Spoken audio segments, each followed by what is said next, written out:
Pagod na naglalakad pa uwi si Lorelai Dawson, ngunit may ngiting makikita sa kanyang mukha.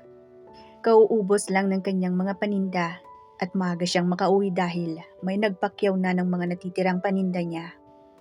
Huminto siya sa isang tindahan at bumili ng 2 kilong bigas, isang can ng sardinas at isang noodles para sa kanilang hapunan. Pagkatapos ay diretso na siya sa kanilang munting bahay.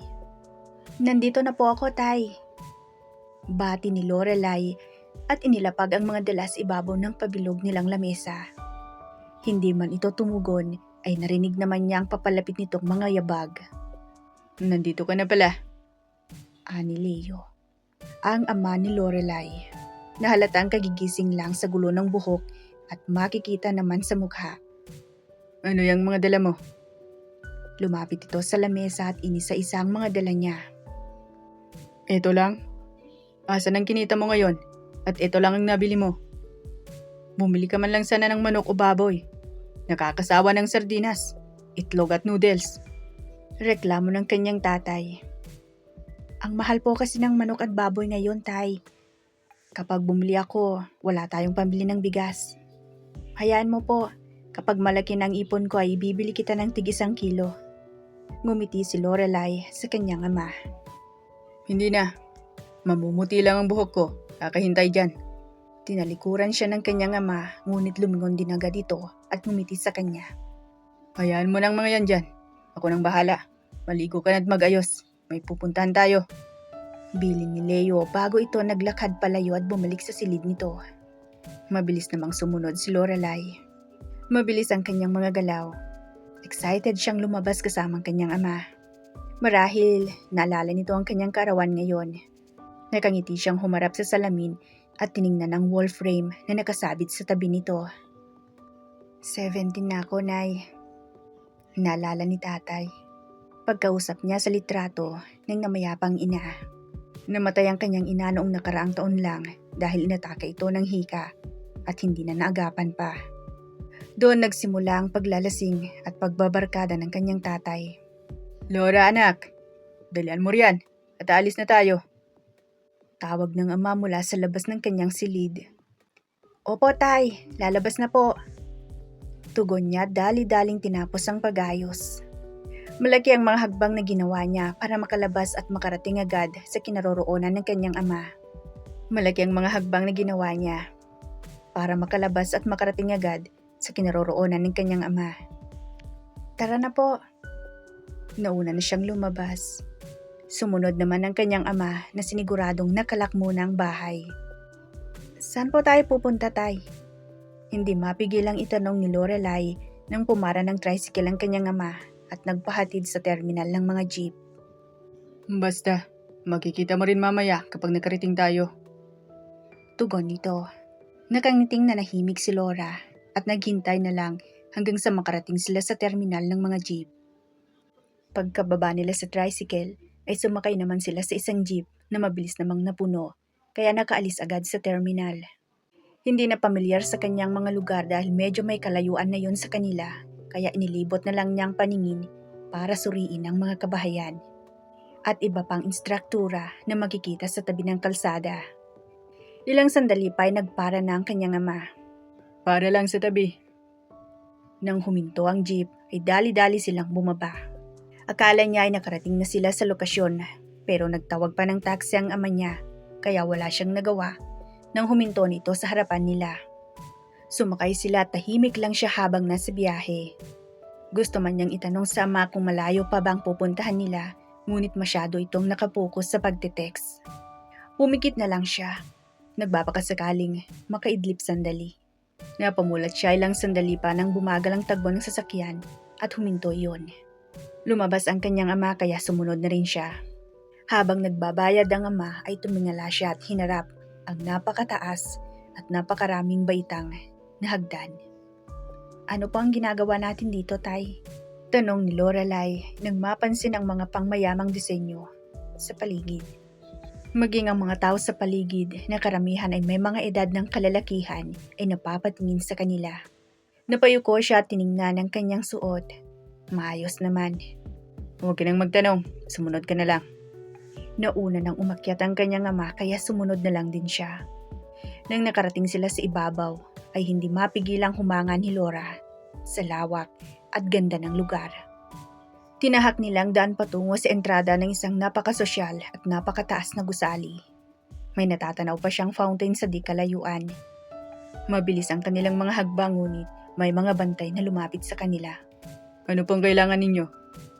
Maangas na tanong ng isang bantay sa ama ni Laura. Nandito ako para kausapin si Madam Madonna. May dala ako para sa kanya. Nagangiting tugon ni Leo. Napasulyap ang isang bantay sa kanya bago nito binalik ang tingin kay Leo. Ipapatawag ko si Madam.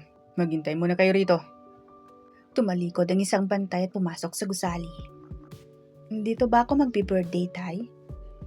Hindi napigilang itanong ni Laura. Nilingon siya ng ama. Ngumiti ito sa kanya. Oo, masaya kasi rito. Muli nitong ibinalik ang atensyon sa harap. Leo Dawson? Tinig ng isang magandang babae ang tumawag sa pangalan ng ama ni Lorelai. Madam Madonna. Nagkamaya ng mga ito bago napansin ng babae si Laura. Siya ba ito? Tanong ni Madam Madonna kay Leo. Mabilis na tumango si Leo. Siya nga. Ilang taon ka na? Ngayon ay siya na ang tinatanong nito. 17 po. Mahina niyang tugon. Underage pa siya, Leo. Hindi pa pwede yan. Tanggi ng babae. Isang taon na lang ay 18 na siya. Tanggapin mo na siya, madam. Alagaan ninyong mabuti. Dahil malaki ang pakinabang niyan kapag oras na. Pagkumbinsi naman ni Leo. Hindi maintindihan ni Laura ang tagbo ng usapan. Ngunit alam niyang may kinalaman siya base sa mga tingin ng dalawa. Sige, magkano? Tanong ni Madam at naglabas ng tseke. Malapad na ngumiti si Leo. 5 milyon lang. Wala pang nakagalaw dyan, kaya malinis yan. Masyadong mahal ang 5 milyon. Kung kami naman ang mag-aalaga sa kanya ng 1 taon. Kontra naman ni Madam Madonna. Sabagay, 4 na milyon na lang kung ganun. 3 milyon, Mr. Dawson. Deal or no deal? Nagpakawala ng hininga si Leo. Sige na nga, basta akin na ang pera, kailangan ko na. Ngumisi si Madam Madonna. Mabuti at madali kang kausap. Nagsulat ito sa tseke at inabot kay Leo. Mabilis namang hinablot iyon ni Leo at pinalingan si Laura. Hinawakan niya ang sariling anak sa isang braso at tinulak palapit kay Madonna. Tay? Nagtatakang tanong ni Laura. Diyan ka na. Enjoy. Mabilis siyang tinalikuran ng ama na nagmamadaling umalis. Tay! Tatay! Huwag mo kong iwan dito. Tay! Tay! Tawag ni Laura sa ama at sinubukang tumagbo pasunod dito. Ngunit, mahigpit na hinawakan ng mga bantay ang braso niya para pigilan siya. Dalhin na siya sa loob. Ayoko ng eksena rito. Narinig niyang utos ni Madam Madonna. Bitiwan ninyo ako, pakiusap. Yung tatay ko. Tay! Huwag mo akong iwan! Namuo ang mga luha sa mga mata ni Laura nang hindi man lang lumingon ang kanyang ama hanggang sa mawala ito sa paningin niya. Pagkatapos isara ang malaki at mamahaling pinto, nasa loob na sila ng gusali. Bitiwan niyo po ako, pakiusap po. Pagmamakaawa ni Laura. Huwag ka nang magalaw, bata. Saway ng bantay na may hawak sa kanya. Pumasok sila sa elevator at pinindot ang pinakamataas na palapag. Pagkarating sa taas ay pumasok sila sa isang opisina. Humarap si Madam Madonna kay Laura. Huwag ka nang magtangka na habulin ng ama mo. Ibinenta ka na niya sa akin. Ibinaling nito ang atensyon sa mga bantay. Maaari niyo na siyang bitawan at bumalik na sa mga pwesto niyo. Tahimik at mabilis namang sumunod ang mga ito. Kaya silang dalawa na lang ang natira sa loob ng malawak na opisina. Hindi po magagawa sa akin ng ama ko yun. Tanggi ni Laura. Lumuluha ang mga mata at umiiling dahil ayaw tanggapin ang sinabi ng babae. Nagawa na niya. Wala kang magagawa. Simula ngayon ay dito ka natitira. hanggang sa handa ka na. Tugon ni Madam Madonna. Handa? Para saan? Ano ang gagawin nila sa kanya? Naglakad-lakad sa paligid si Madonna. Malalaman mo rin sa susunod na taon. Sa ngayon, aalagaan ka muna namin. A year later. Mapaklang napangiti si Lorelai habang nakatayo at nakatingin sa harap ng salamin nang bumalik sa kanyang isipan ang alaala niya noong nakaraang taon. Nandyan pa rin ang sakit na dulot ng pagkakanulo ng ama. Naalala pa niya kung paano ito nakangiting naglakad papalayo pagkatapos tanggapin ng tseke kung saan nakasulat ang halaga niya. Ibinenta siya nito sa isang pribadong organisasyon, an organization of high-class prostitutes. Habang tinitingnan niya ang sarili sa salamin, kinakabisa niya ang kanyang itsura. Dahil baka ito na ang huling araw na makita niyang sarili niyang walang bahid na kahit anong dumi sa katawan. Kumalabog sa kabang dibdib niya nang makarinig ng katok. Lorelai, lumabas ka na at ikaw nang susunod, sabi ni Madam Madonna. Opo. Walang bahid ng siglang kanyang pagtugon. Binuksan niya ang pinto at sumunod kay Madonna. Galingan mo sa paghataw sa gitna, Lorelai. Akitin mo lang sila at bigyan ng kaunting palabras. Payo nito sa kanya. Tahimik lang siyang nakasunod dito hanggang nasa backstage na sila. Hinintay ni Laura ang go signal ni Madonna bago siya umakyat sa stage na natatakpan pa ng makapal na pulang kurtina. Kapag ito'y nahawi na, makakaharap na niya ang mga kalalakihang nag-aabang para bilhin siya. Hindi rin naman nagtagal ang paghihintay nila nang buksan na ang kurtina at lumantad sa harapan ng marami ang halos hubad niya ng katawan.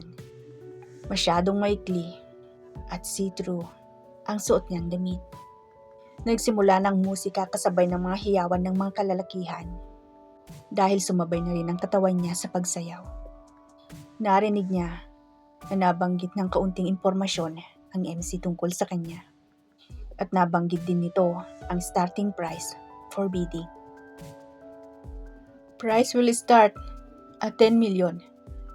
Increasement should be 50,000 per bid, sabi pa ng speaker. Nagsimula na ang bidding. Patuloy pa rin sa paghataw ng katawan si Laura. Ipinikit na lamang niya ang mga mata para iwasan ang mga tingin nilang nakakawalang respeto.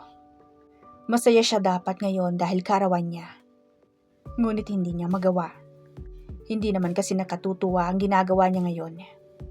Nagmulat siya ng mga mata nang maramdaman niyang maiiyak na naman siya.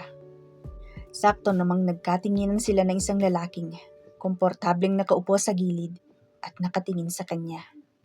Walang bahid ng pagnanasa ang mga mata na diretso lang na nakatutok sa mga mata niya. Biglang nawala ang paninikip ng dibdib niya. Sa tagal ng titigan nila ay si Laura na ang nag-iwas. At sa unang pagkakataon, pagkatapos ng isang taon, nakuha niyang ngumiti ngayong gabi. Going once, going twice. Narinig niya ang paulit-ulit na sinasabi ng speaker sa bawat bid. Malapit nang matapos ang bidding time. Kaunting tiis na lang ang kailangan ni Laura. Last call. The current bidding amount is 500 million. Going once, going twice. Mine, 1 billion.